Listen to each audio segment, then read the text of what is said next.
Okay, now we are recording too. So we are doing this a study of the Bhagavad Gita to understand the context of each and every verse, the general meaning of each and every verse, and to connect with the divine grace, A.C. Bhaktivedanta Swami, Srila Prabhupada, and encourage the devotees to connect with his divine grace, Srila Prabhupada, and understand Krishna and Arjuna and Bhagavad Gita. So we are going to chant Jai Radha Madhava first. Good to see everybody, and I guess more people will join us. We have 15 people so far, and quite a few people on Facebook, and there'll be more on YouTube later on, which I'm going to upload too.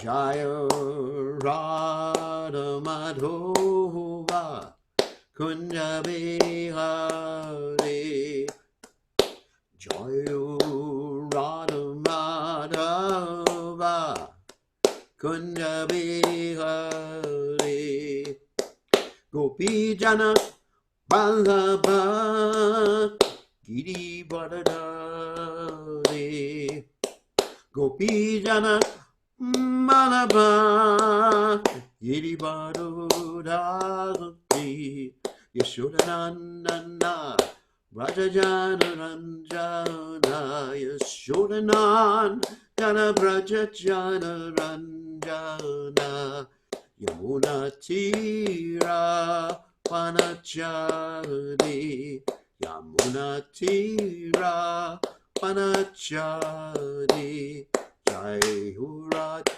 Umadava Kunya Bihari Jai Hurat Umadava Kunya Bihari Gopi Jana Vallabha Giri Varadari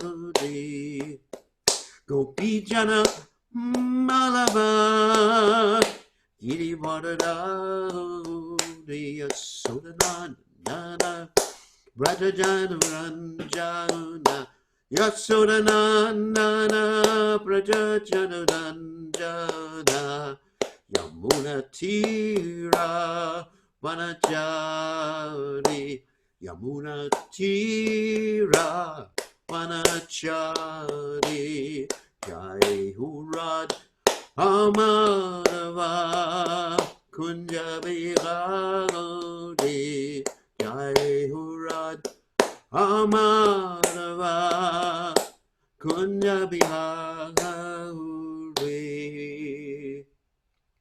Jai Om Vishnupad Paramahansa Paravidacharya Sutela Satashi Shimad His Divine Grace Abhaya Chandana Bhaktivedanta Goswami Srila Prabhupada Ki Jai ISKCON Founder Acharya Srila Prabhupada Ki Jai Anantakoti Vaishnava Vrinda Ki Jai Namacharya Srila Haridas Thakur Ki Jai Prem Se Kaho Shri Krishna Chaitanya Prabhu Nityananda Shidwaita Gadadha Shivasri Gaur Bhaktivedanta Ki Jai Shri Shri Radha Krishna Gop Gopada Sayam Kund Radhakunda Giri Govardhan Ki Jai Vrindavanam Ki Jai Maturam Ki Jai Jagannath Swami Ki Jai Yamunamai Ki Jai Shivali Lasi Devi Ki Jai Samaveda Bhakta Vrinda Ki Jai Gaur Premananda Hari Haribol.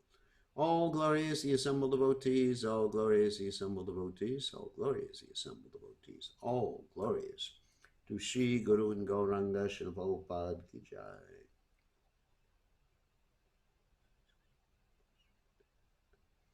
So Om Gana Timiranda Shah Gananjana Shlakaya Chakshuran Minitam Yena Tasmai Shri Gurave Namaha. I offer my respectful obeisances unto the lotus feet of His Divine Grace, A.C. Bhaktivedanta Swami Srila Prabhupada, who so kindly opened my eyes with the torchlight of knowledge while I was blinded in the darkness of ignorance. So continuing the study of Srila Prabhupada's Bhagavad Gita, and as I mentioned before, when we're reading the Bhagavad Gita, we're actually coming directly in contact with Srila Prabhupada. Srila Prabhupada said that the purports that he wrote in the Bhagavad Gita were his devotional ecstasies. So It's very important to read the purports. So now I'm going to go to the Bhagavad Gita. Here we go. So we are on the first chapter of the Bhagavad Gita, and we are continuing with text 36. And of course, the study of the Bhagavad Gita may take many months, especially when we get into the later chapters. The verses are going to require much more explanation. So, text 36. Give me a second. Papam evashrayed hasman hatvaitan atatayanaha tasmin narha vayham hantum dartarastran sabandhavan swajanam hikatam hotva sukina shamamadavaha. Papam, vices, eva, certainly, ashrayat, must come upon, asman, us, hatwa, by killing, etan, all these, atat, tayanaha, aggressors, tasmat, therefore, na, never, arha, deserving, vayam, we, hantum, to kill, Dhatarashtra, the sons of Dhritarashtra, Sabandhavan, along with friends, Swajanam, kinsman, he, certainly, Kadam, how, Hatva, by killing, Sukhinaha, happy, Syama, will we become, Madhava, O Krishna, husband of the goddess of fortune. Translation, sin will overcome us if we slay such aggressors. Therefore, it is not proper for us to kill the sons of Dhritarashtra and our friends. What should we gain, O Krishna, husband of the goddess of fortune? How could we be happy by killing our own kinsmen? So look at the word by word translation. There's that word we keep seeing in many of these verses. Swajanam means my people. And as we've discussed before, a devotee doesn't see my people, he sees Krishna's people, and yastu sarvani bhutani atmane vanapashati. Everyone is Krishna's person, and everyone is our person. So when we make this distinguishing, when we distinguish between our people and others, these are ours and those are others, that is Maya consciousness. So Prabhupada explains in his purport that there, according to Vedic injunctions, there are 6 kinds of aggressors. 1, a poison giver. 2, one who sets fire to the house. 3, one who attacks with deadly weapons. 4, one who plunders riches. Or 5, one who occupies another's land. And 6, one who kidnaps a wife. Such aggressors are ones to be killed, and no sin is incurred by killing such aggressors. Such killing of aggressors is quite befitting any ordinary man, but Arjuna was not an ordinary person. He was saintly by character, and therefore he wanted to deal with them in saintliness. This kind of saintliness, however, is not for a Kshatriya. Although a responsible man in the administration of a state is required to be saintly, he should not be cowardly. For example, Lord Ram was so saintly that people even now are anxious to live in the kingdom of Lord Ram, Ram Raj. But Lord Ram never showed any cowardice. Ravana was an aggressor against Ram because Ravana kidnapped Rama's wife Sita, but Lord Ram gave him sufficient lessons unparalleled in the history of the world. In Arjuna's case, however, one should consider this special type of aggressors, namely his own grandfather, own teacher, friends, sons, grandsons, etc. Because of them, Arjuna thought that he should not take the severe steps necessary against ordinary aggressors. Besides that, saintly persons are advised to forgive. Such injunctions for saintly persons are more important than any political emergency. Arjuna considered that rather than kill his own kinsmen for political reasons, it would be better to forgive them on grounds of religion and saintly behavior. He did not, therefore, consider such killing profitable simply for the matter of temporary bodily happiness. After all, kingdoms and pleasures derived therefrom are not permanent, so why should he risk his life and eternal salvation by killing his own kinsmen? Arjuna's addressing of Krishna as Madhava, or the husband of the goddess of fortune, is also significant in this connection. He wanted to point out to Krishna that as husband of the goddess of fortune, he should not induce Arjuna to take up a matter which would ultimately bring about misfortune. Krishna, however, never brings misfortune to anyone, to say nothing of his devotees. Several things I want to explain here. We're going to go back to the beginning of the purport. First of all, when you punish aggressors, the aggressor gets benefited. Why is that? Because the aggressor or criminal or person who commits vikarmic activities is going to get a reaction. So when you punish them, you give them the reaction.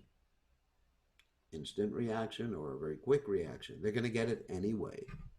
Plus, when you punish them, you protect society. And in this particular case, as we mentioned before, it was very important to have a saintly king like Yudhisthira in charge of the society. So people who commit any of these 6 items you see here on the screen, there are 6 kind of aggressors, should be punished for their own benefit and for the benefit of protecting others. Now, I'm going to go over all these 6 because I'm going to show you that the Kurus committed all 6 of them, especially Duryodhana. Okay. 1, poison giver. Remember I told the story yesterday, those of you who are watching, how Duryodhana poisoned Bhimsen. Tried to kill him. Bhimsen was thrown into the river, went down, was bitten by the Nagas, recovered, and then he was received by the Nagas who were associates or in the same family as Kunti Devi, and he was given this Rasakunda, became more powerful. So first thing, one who sets fire to the house. Now that's another story in the Mahabharata. What did the Kurus do? There was this place called Varnavat, and the Kurus arranged for a beautiful house to be built for the Pandavas. But unfortunately, in spite of the house being beautiful, it was made of lac. You know, lac is a substance that's extremely flammable. And then there was also, I guess, ghee or oil. And it was a super flammable house. And so their plan, the Kuru's plan, the Duryodhana's plan, along with Shakuni and company, was to actually burn the Pandavas and their mother alive. Terrible, terrible, terrible plan. And so Pandavas were sent there, supposedly on vacation, and they caught wind of what was going to happen because of Uncle Vidura, who sent them a message. Uncle Vidura also arranged for a tunnel to be dug so they could escape. And so they escaped this house that was burned down. And in the meantime, the person who constructed the house, along with his family, got burnt. So everyone thought the Pandavas were dead. So in other words, that was another sin that the Kurus committed. Third one who attacks with deadly weapons. I mean, they were continually attacking the Pandavas and getting ready to do that in the Battle of Kurukshetra. 4, one who plunders riches. I mean, the gambling match in which Yudhisthira lost everything. And there was cheating because Shakuni, good old Uncle Shakuni, of course, he was the brother of Gandhari, and he used loaded dice. Loaded dice means the dice are weighted in such a way that an expert person, when he throws them, will land in the way that the expert person wants. And so they were plundering riches and also occupying another's land, like Indraprasth. They won Indraprasth from the Pandavas in the gambling match, and they were occupying their land. And 6, finally, they were kidnapping the wife. Kidnapping the Pandava's wife. Not in direct way. Actually, there's several kidnappings that were involved in this particular case. But one kidnapping was this gambling match, that's stealing the wife. winning the wife of the Pandavas over in a gambling match, which is completely nonsense. And also, there was another instance where they actually directly tried to kidnap Draupadi. That's when they called for Jayadratha. Jayadratha, of course, it was the husband of Dushala. Dushala was actually the daughter of Dhritarashtra. And Jayadratha was encouraged by the Kurus to kidnap Draupadi. And so Jayadratha went there when the Pandavas were just getting ready for their final year of exile, in which they had to go incognito. And he grabbed Draupadi and put her on the chariot. Fortunately, the Pandavas were able to catch up with him, and we know they gave him a very nice haircut. They left him with 5 little tufts of hair, signifying the 5 Pandavas, and later on Jayadratha got killed by Arjuna in the Battle of Kurukshetra, and we're not going to tell that story right now. But anyway, the Kurus and their cohorts did all 6 of these things. And so for the good of society, they needed to be punished. I mean, that was the proper punishment. And for their own good, they needed to be punished. So it says here that saintly persons are ready to forgive. Of course, Prabhupada did say, and the Vedic literatures say, that one of the qualities of a Brahmin is forgiveness. However, 2 things. First of all, the Brahmin is not in charge of the government. And the Kshatriya's duty is to punish the wrongdoer to protect society. And secondly, the Brahmana has the right to forgive any offense against himself, but not against society, or against another person, or against a woman, or any of the living entities supposed to be protected: children, women, old people, cows like that, and sannyasis like me. We're meant to be protected. And so, I guess I'm old, an old person, so I'm supposed to be protected. So,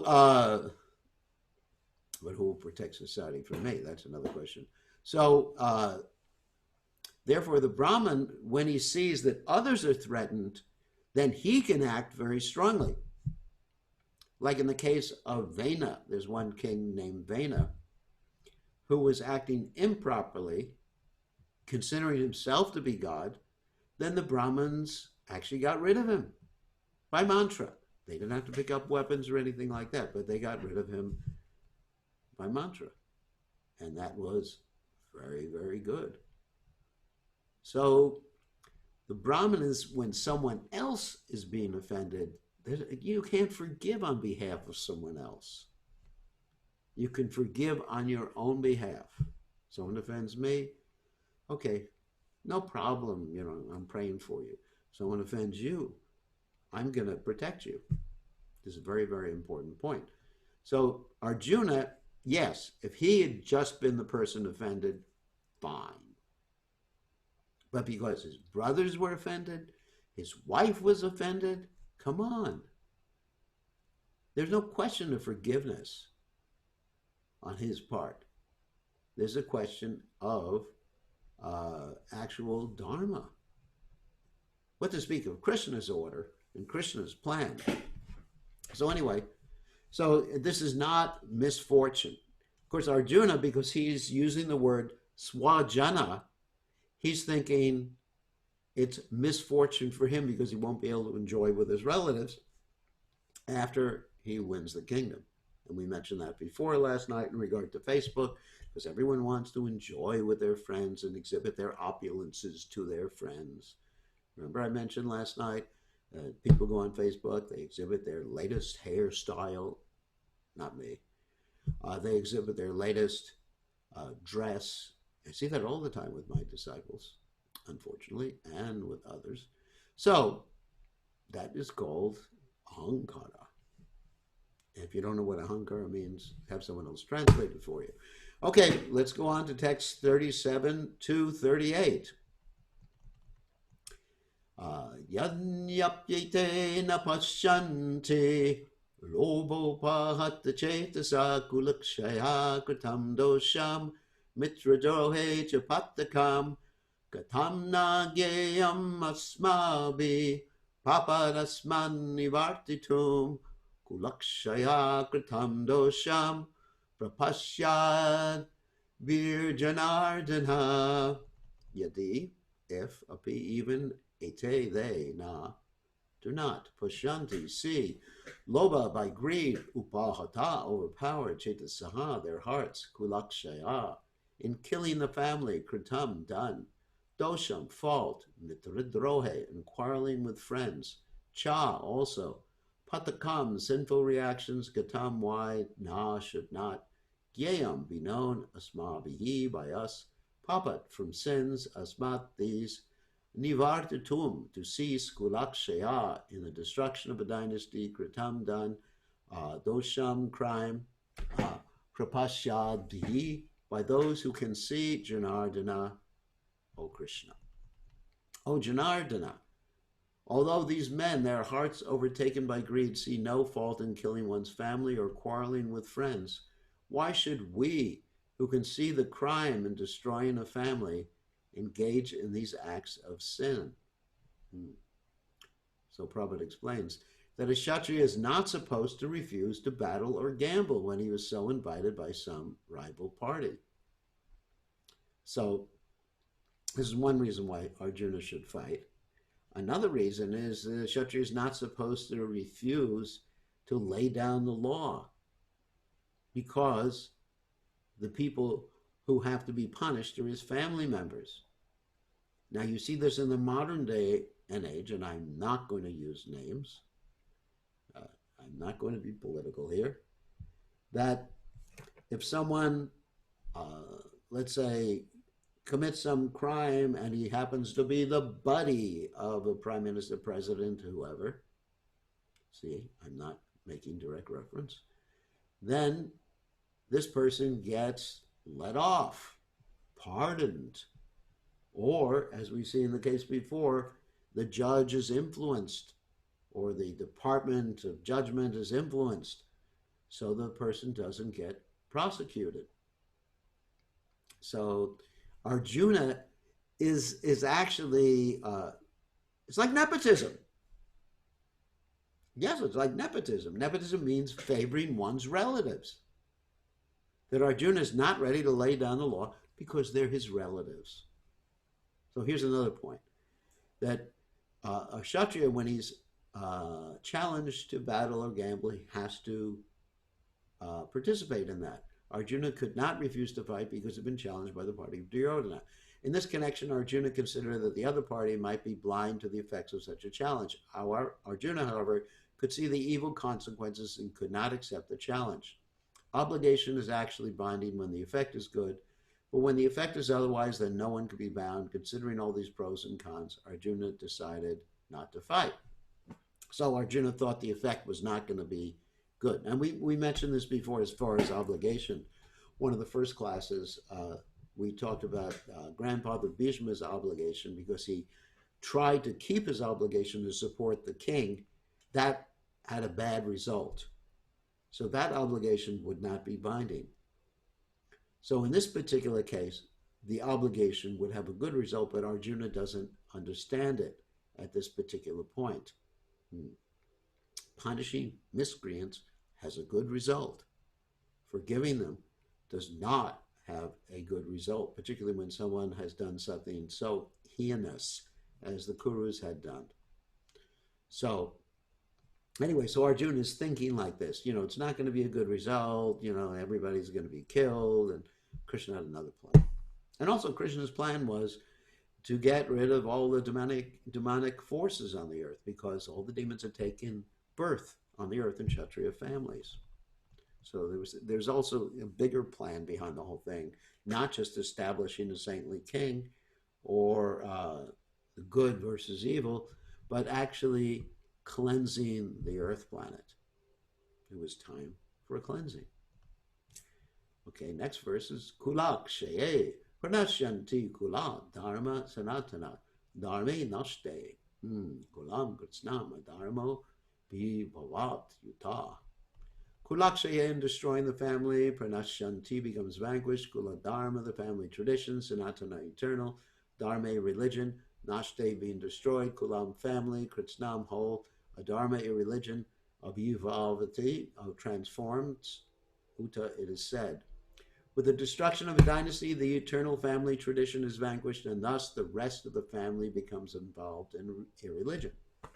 And Prabhupada said, in the system of Varnashram institution, there are many principles of religious traditions to help members of the family grow properly and attain spiritual values.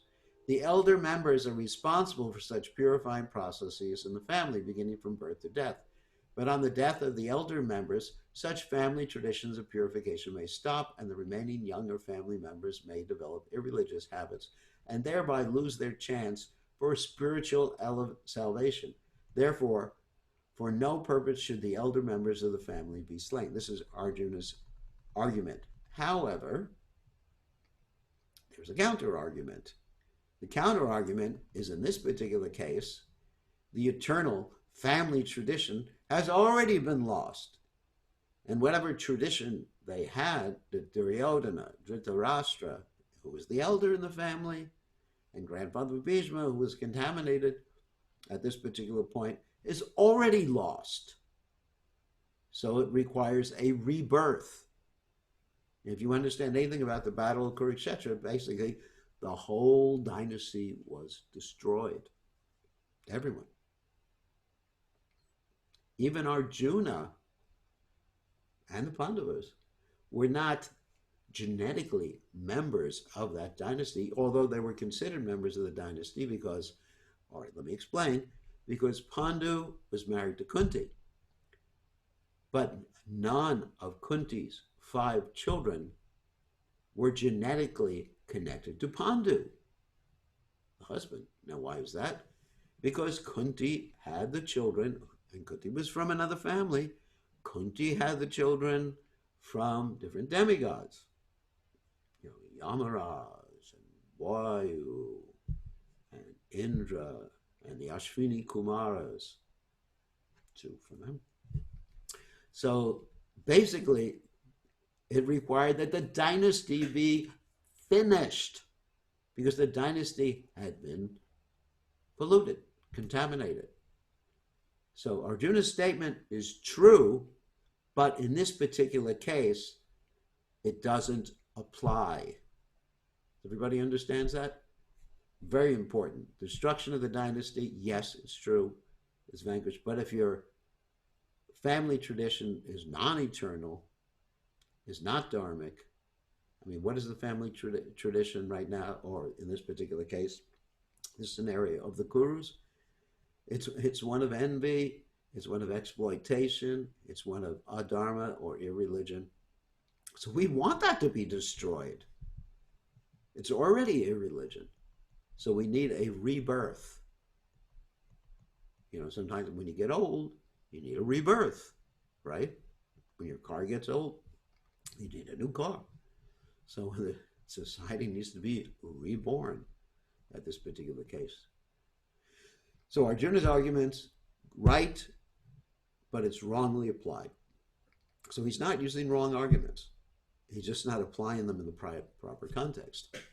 Next verse, Adaram Bhagavad Krishna Pradushanti Kulastiya Strishu Dushtasu Varshnaya Jayate Varna Sankaraha. Dharma, irreligion, Abhibhavat, having become predominant, Krishna, O Krishna, Padushanti, become polluted, Kulastriya, family ladies, Strishu, by the womanhood, Dushtasu, being so polluted, Varshnaya, O descendant of Vrishni, Jayate, comes into being, Varna Sankaraha, unwanted progeny. When irreligion is prominent in the family, O Krishna, the women of the family become polluted, and from the degradation of womanhood, O descendant of Vrishni, comes unwanted progeny. Very, very important point, and actually true. But religion is already prominent in their family, and basically, women can't do anything about it. Actually, in this particular case, it wasn't the fault of the women.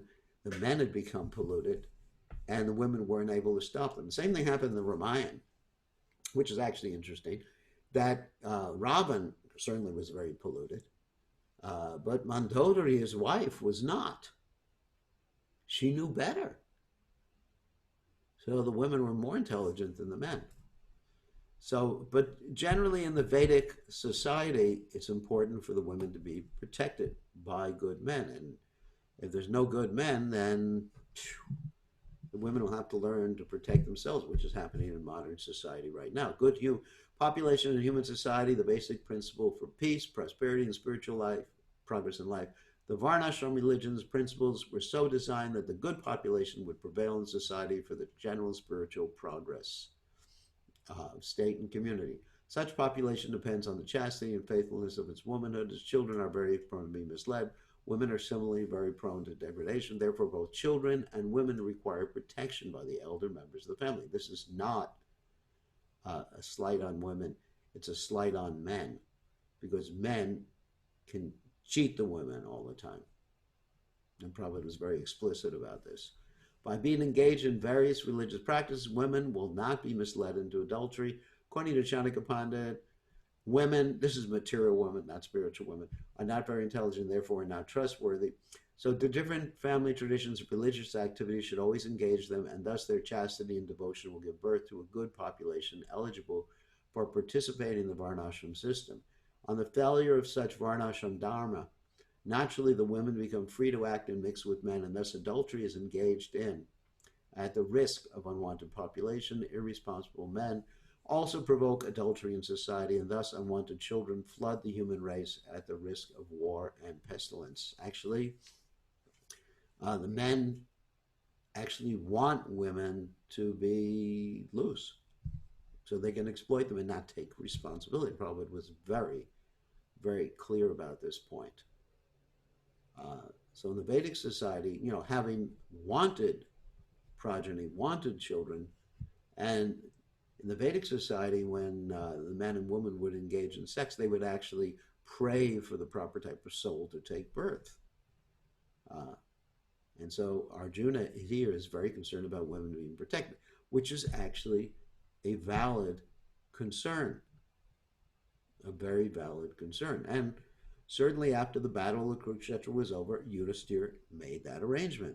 And although many of the women were left without husbands, they were protected in various ways.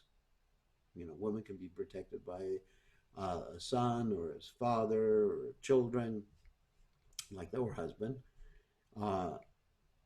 or society. Prabhupada actually wanted that, society to protect the women, protecting the old people, like me, protecting the cows, and protecting the earth, all these, and children, of course. These are very important points. And now we see, in the name of freedom, the women are exploited. So anyway, next verse. So Arjuna is not saying false things, he's just misapplying it to his circumstance again. Shankara narakaya iva kulatganam kulasya cha patanti pitaro yesham lupta pindo dakakriyaha. Shankaraha, such unwanted children, narakaya, make for hellish life, eva certainly, kulagnanam, for those who are killers of the family, kulasya for the family, cha also, patanti fall down, pitaraha, forefathers, he certainly, esham of them, lupta stop, pinda of offerings of food, udaka of water, kriyaha, performances. An increase of unwanted population certainly causes hellish life, both for the family and for those who destroy the family tradition. The ancestors of such corrupt families fall down because the performances for offering them food and water are entirely stopped. Now, Arjuna here is referring to something called pinda, that this is a material thing, not Krishna consciousness, because when one passes away, one's children or one's relatives perform this ceremony to actually bring the soul to a higher condition, either in his next life or in a place called Pitriloka, a heavenly place like that. So there's this ceremony to do that. There's an interesting story in the Mahabharata about a particular living entity, a particular Brahmin called Jatakarna, who didn't want to do that for his ancestors.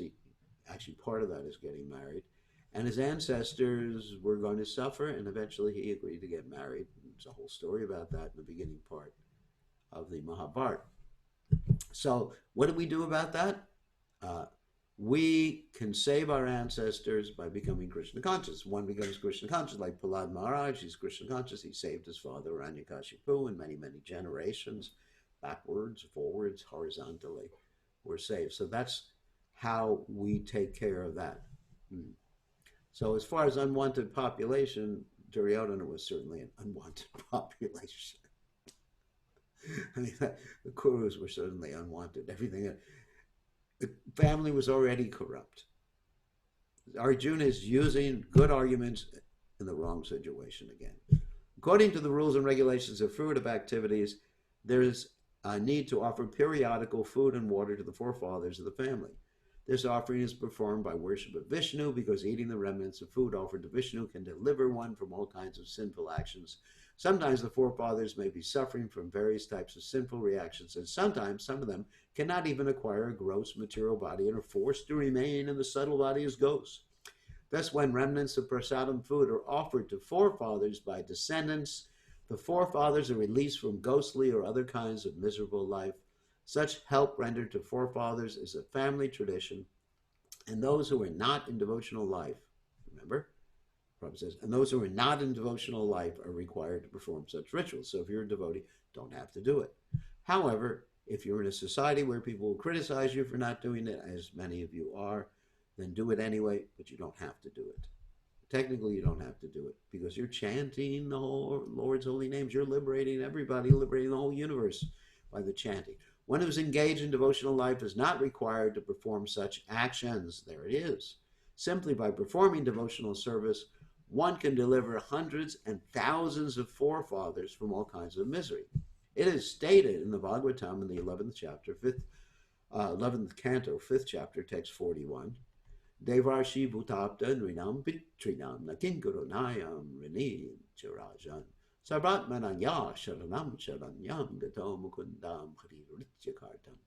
Anyone who has taken shelter of the lotus feet of Mukunda, the giver of liberation, giving up all kinds of obligation, and has taken to the path in all seriousness, owes neither duties nor obligations to the demigods, sages, general living entities, family members, humankind, or forefathers.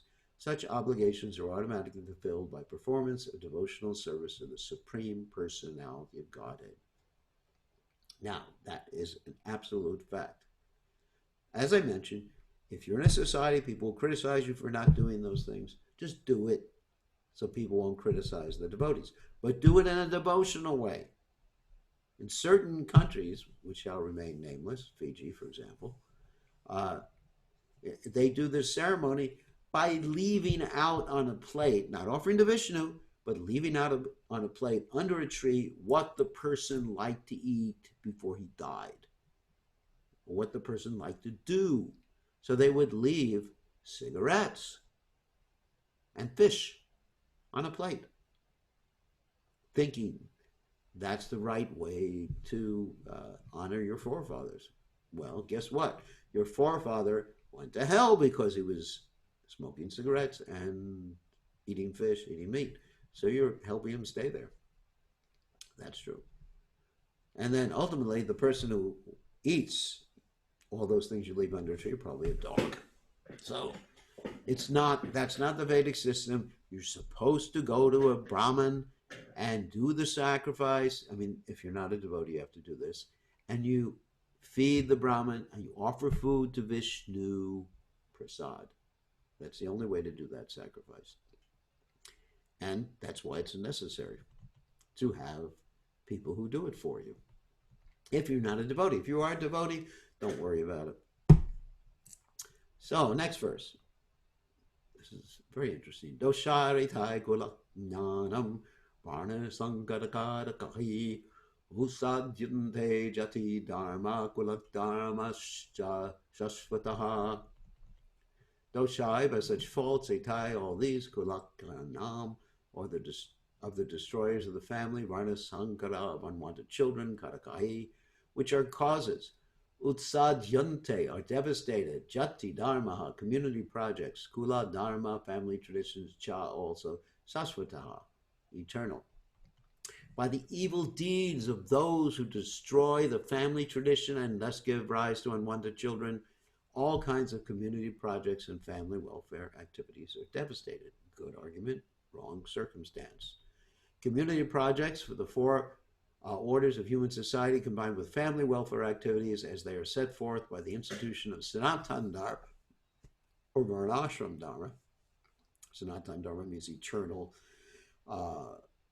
activities that relate to the soul, and Varnashram Dharma means basically dividing society up until the social orders and spiritual orders, like one's a Brahmin, Kshatriya, Vaishya, Shudra, one is a Brahmachari, one is a Grahastha, one is a retired person, or one is a sannyas, are designed to enable the human being to attain his ultimate salvation.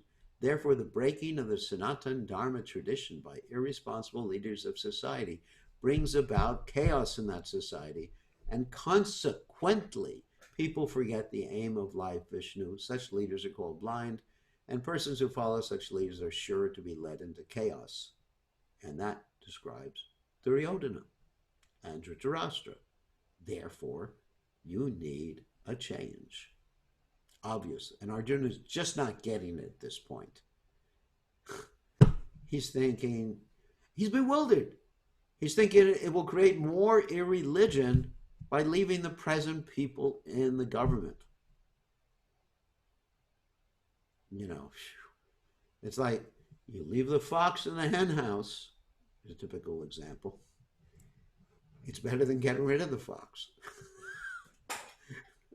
You know, it doesn't make sense, but he's bewildered by family sentiment.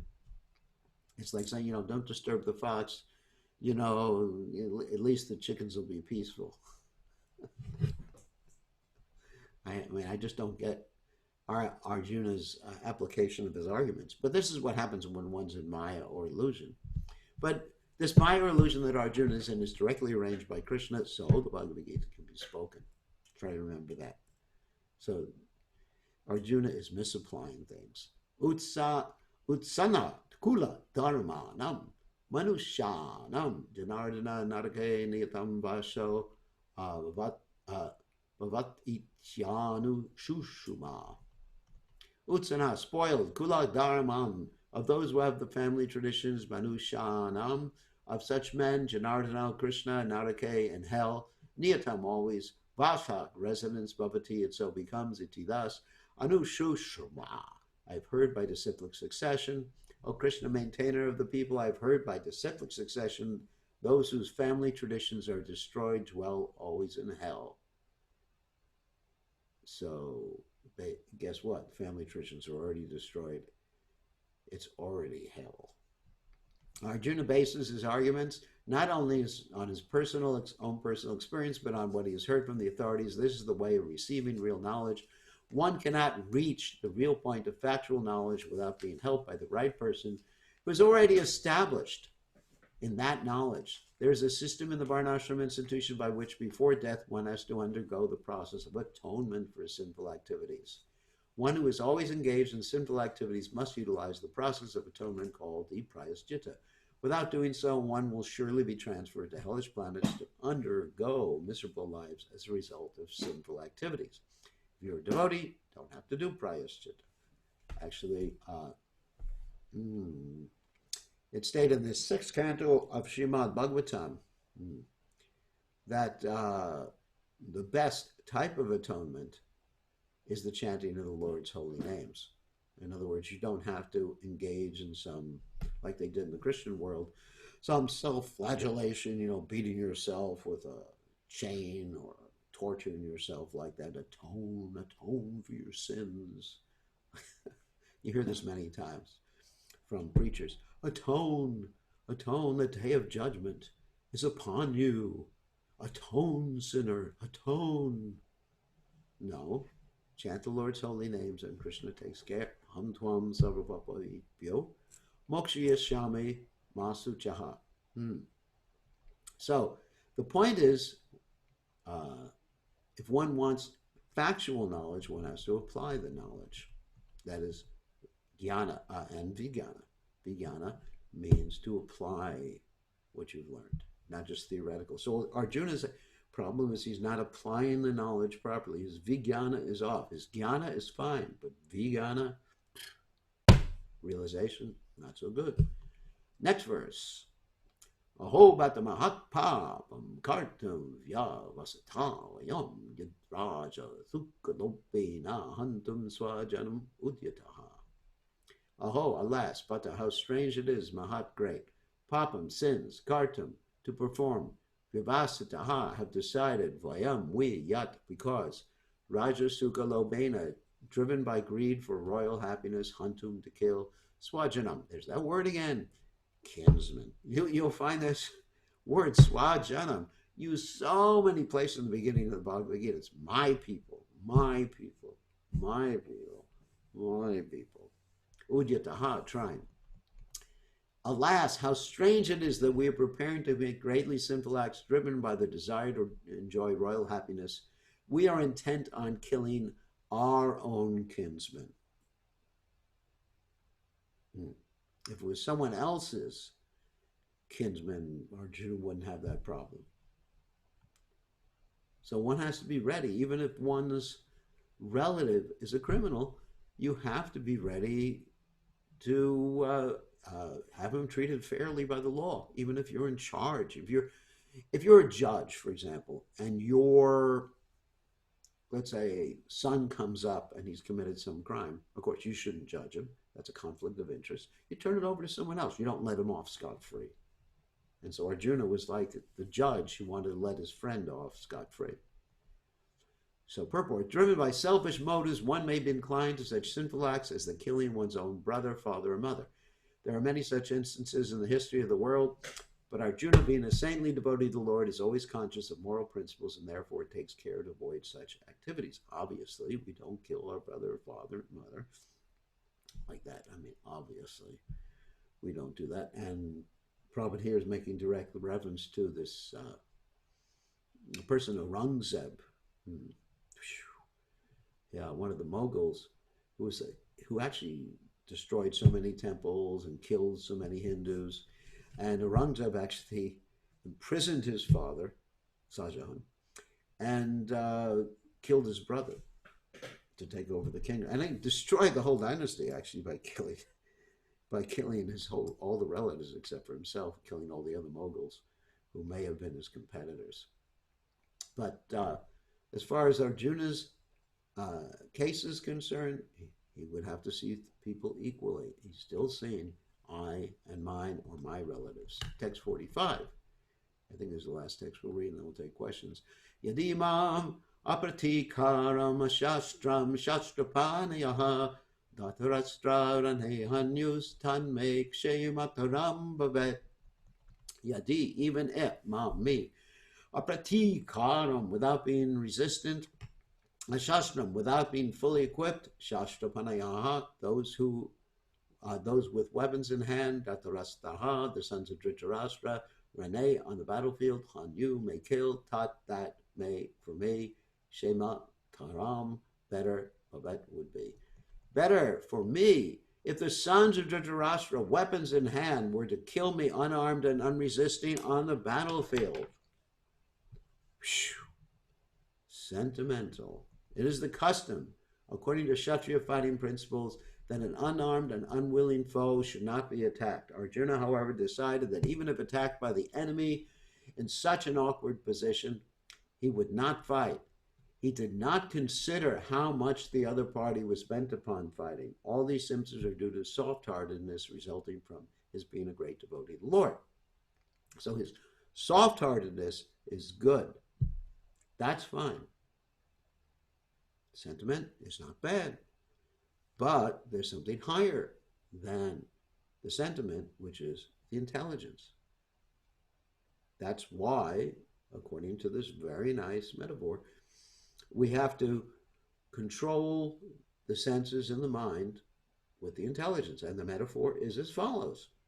There's a horse. There's actually 5 horses. There are reins, there's a chariot, there's a driver, there's a passenger. We are the passenger. I am the passenger. We are passengers in the cart. Uh, and so the driver is the intelligence. The reins are the mind. The horses are the senses. Excuse me. And the chariot is the body. So who is supposed to control this chariot under the direction of the driver? That's the driver. Intelligence. Intelligence is the not cool-hearted, but cool-headed ascertainment of one's goals in life being directed by the super soul. Very cool. And the mind is just like accepting and rejecting things. The reins are just going all over the place. And the horses are going all over, the senses are going all over the place. There's like one time, many years ago, I got on top of a horse. And it was like a wild horse. No one told me that, even though I had gone horseback riding before. And the reins, I was unable to control the reins, and the horse understood, I wasn't the greatest horseman, and I ended up in the next county. I had to jump off the horse to escape. So it's the same way. We have these senses that are just dragging us, and the mind is just saying, I'd really like to go here, really like to go there. Would that be fun here and there? And the intelligence is not strong. The driver is was like me on the horse. And the horse knew exactly that I wasn't strong. I wasn't that trained up. The driver's saying, oh my God, these reins, they're pulling too hard. And the horses, they're just, oh my God, I give up. And the driver is going everywhere willy-nilly. And that describes our situation. So having soft-heartedness, which is fine for Vaishnava, but then we shape our activities based upon intelligence. Intelligence means to understand what our goals are. And then based on those goals, we can either ignore the mind or basically, even better, use the mind and focus on those particular goals. Just like in the horse races, sometimes you have the horses with little blinders by their eyes, so they can just focus on going straight ahead and winning the race. Because if they look at the other horses, they'll just get bewildered or scared, something like, or spooked, as they say in horse racing. Okay, so it is time to see if any of you have questions. So we go back to all the pictures of all you nice Vaishnavas and Vaishnavis. So, any questions or comments? Radha Padma, you have a question, following in the footsteps of your husband. So, what are your questions? Hare Krishna, Guru Maharaj. Haribol. Please humble obeisances. Gurudev, we were talking about this Shraddha ceremony. Yeah. But if we say that if by chanting of the holy names, the family members or they are liberated, but at the same time in Srimad Bhagavatam, we study that whatever we do, we have an action for our karmas. Yeah.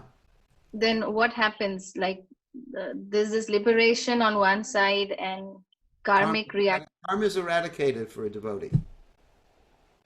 And you will eradicate the karma for your relatives too. Even by parabdha chanting, that is accidental chanting, meaning something else, you get rid of all that wonderful karma that you had. So that's basically much better than the Shraddha.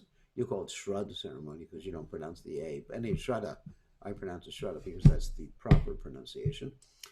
That's better. That's the best type of prayaschitta.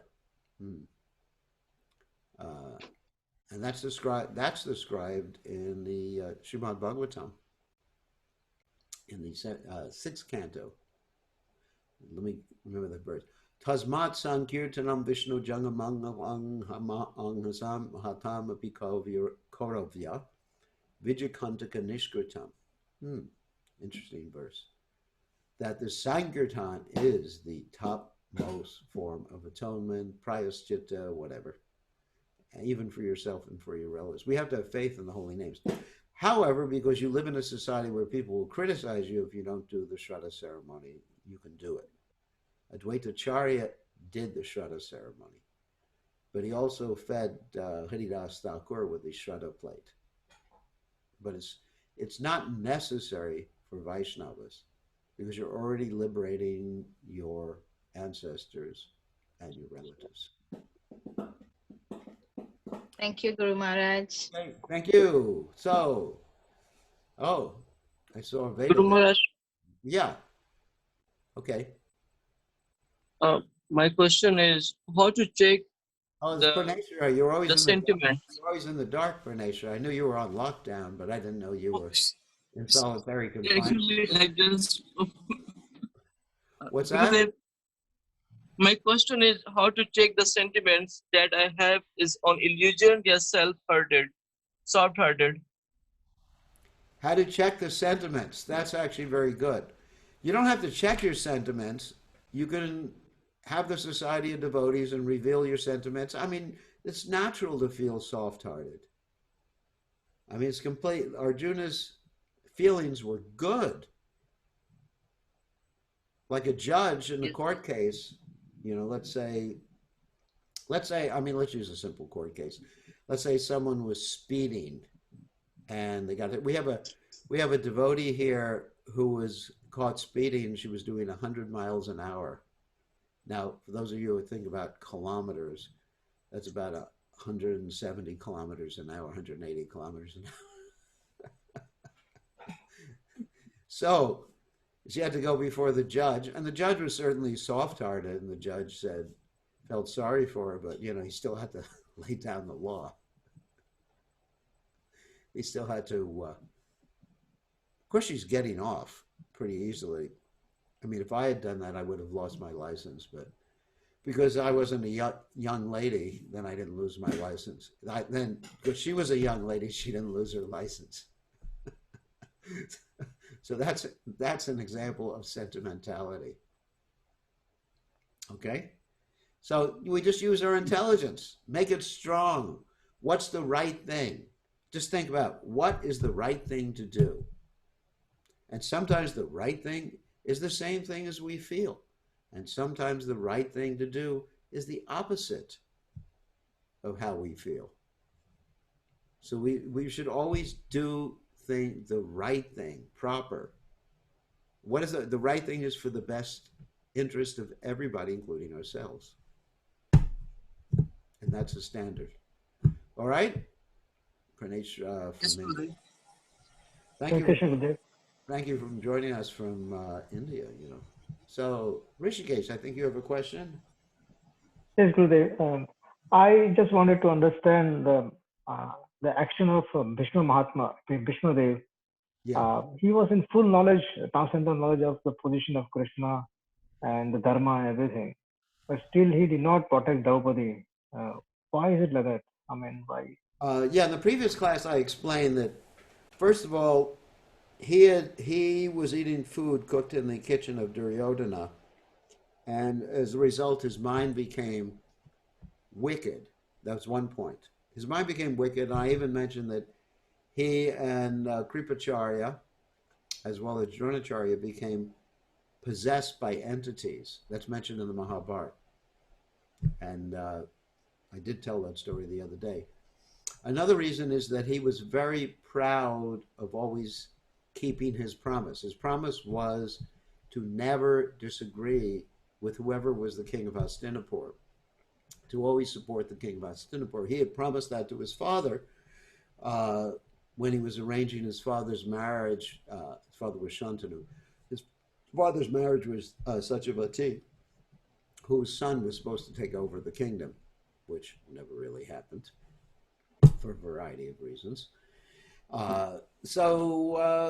For two reasons: his pride in keeping his promise, which led to irreligion, and also the contamination which even he as a Mahajan was subjected to because he wasn't careful enough about his association with the modes of nature. Particularly, Prabhupada mentioned eating impure food. You are what you eat. When you eat impure food, your consciousness becomes affected. I'm not only talking about non-veg food, but any impure food prepared by someone who has impure consciousness, it affects the food. There was actually a scientific study done one time about this idea of consciousness affecting food. Once upon a time, a person made some rice, just normal rice, and he put the same rice in the same batch in 3 different sealed, hermetically sealed containers. In one container, he took the container up in front of him and, let's say, spoke and thought positive thoughts. In another container, he was like neutral. Another container, he was negative, thinking very hatefully. I mean, it's hard to hate rice, but he was thinking in a hateful way. And so after about 2 weeks, he looked at these 3 containers. The container to which he had positive thoughts, the rice looked almost as good as the day it was put into the container. The other container, next container, the neutral container, the rice was a little bit fuzzy with some growth on it. And the third container, the rice was a mess. It was all gooey, smelly, and all sorts of other nice things. So consciousness affects matter, and it affects all the cells in our body. You know, if one has positive consciousness, one will be healthier. It's very simple. Prabhupada actually said, you know, if you have positive consciousness towards the food that you eat, you actually will be healthier. You should like what you eat. And if you don't like what you eat, you're not going to digest it. So anyway, consciousness affects matter.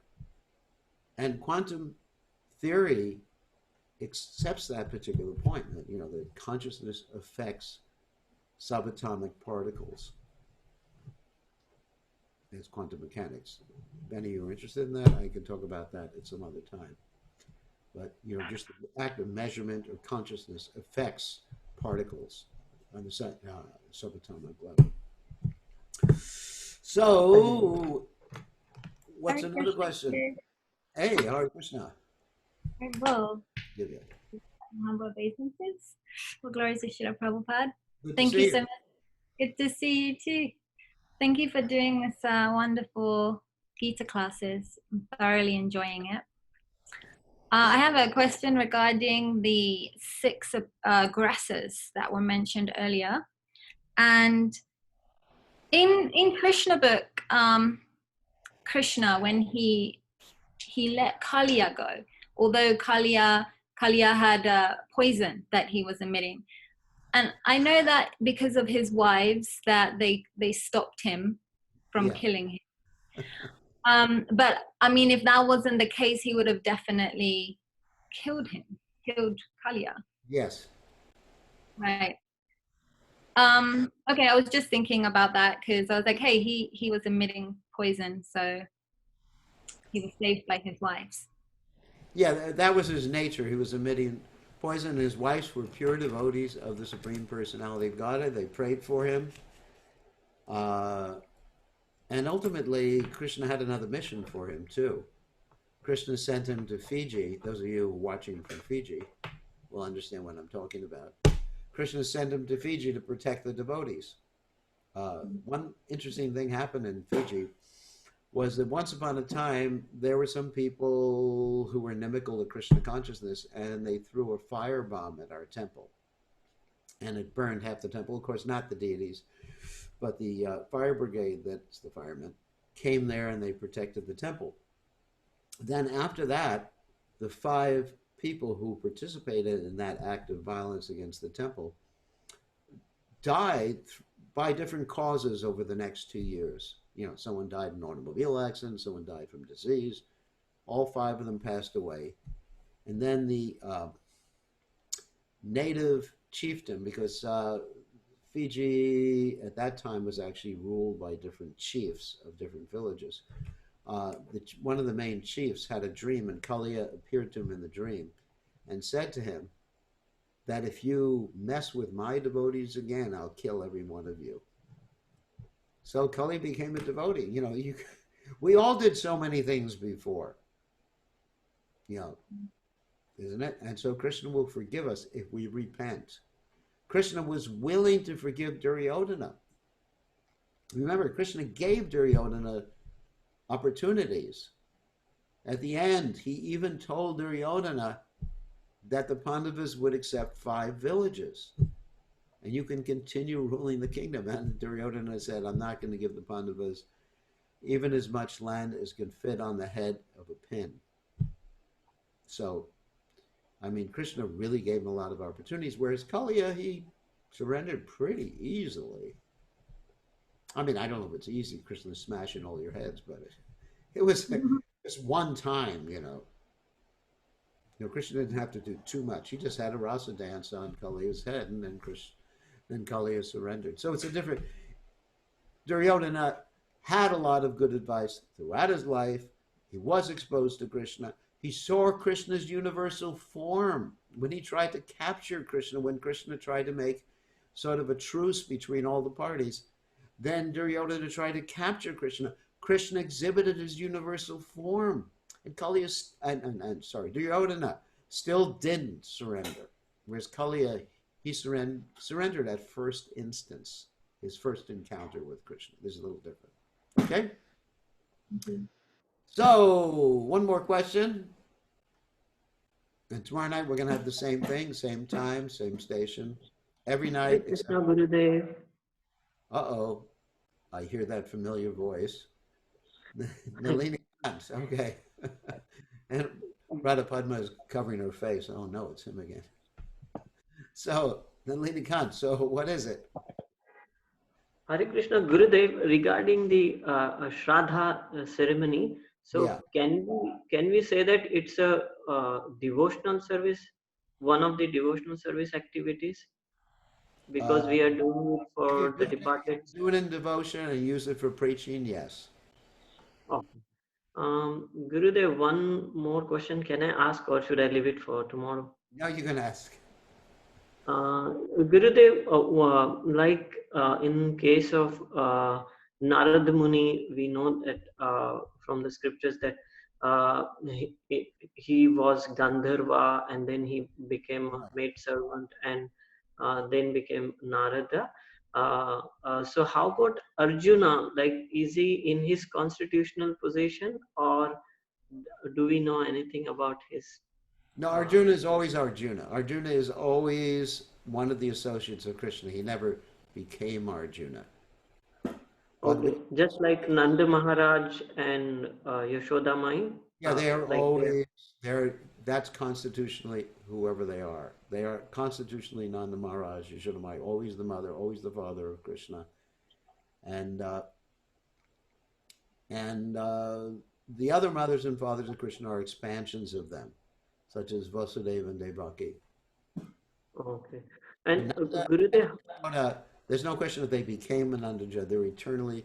It's like Radharani. Radharani didn't become Radharani. She's eternally Krishna's Adi Shakti. yes. So is Arjuna there in Brajalila as well? Yes. Actually, one of the coward boys expands as Arjuna. I don't forget which one right now. And even one of the coward boys even expands as Garuda. Yes, you mentioned other day. I mentioned that previously. So, yes, these are eternal associates. Arjuna is always with Krishna. When Krishna appeared as Narayan Rishi, then Arjuna was there as Nara. When Krishna spoke to the sun god Vivaswan, millions of years before this particular instance of the Bhagavad Gita, Arjuna was there listening to it. These are eternal devotees. Is it same for rest of the Pandavas? You're not on that same level, but you can become eternally related to Krishna if you become perfect. Okay. Gurudev, how about other Pandavas? Pandavas are eternal associates of Krishna. Okay, Gurudev. They're not ordinary. Not ordinary persons. They actually appeared in Chaitanya Leela. Bhavananda Roy was Pandu and his 5 sons, including Ramananda Roy. Ramananda Roy is considered to be an incarnation of Arjuna, as well as Vishaka. Anyway, Yes, sir. located there. So, Thank you, Gurudev. thank you. Any other questions? Anyone else have questions tonight? Or this morning, as the case may be in New Zealand? Hare Krishna. Arjuna, oh yes, here's from Mother Tulsi, sent me a message. Arjuna in Krishna's pastime is Arjuni Gopi. So you in Krishna's pastimes, Nalini Kanta, are Nalini Kanti Gopi. No, that's a joke. Please don't take that literally. That would not be appropriate. I see Radha Padma, she's laughing at that joke. So it's good to see everybody. I mean, we got people in New Zealand, we got people in America, people, let's say, wow, a lot of people. Veda, it's good to see you. In Fiji, do we have anyone in Fiji, right? All the Fiji wallahs are not there, unfortunately. Best teacher in the world is there, Champakalata.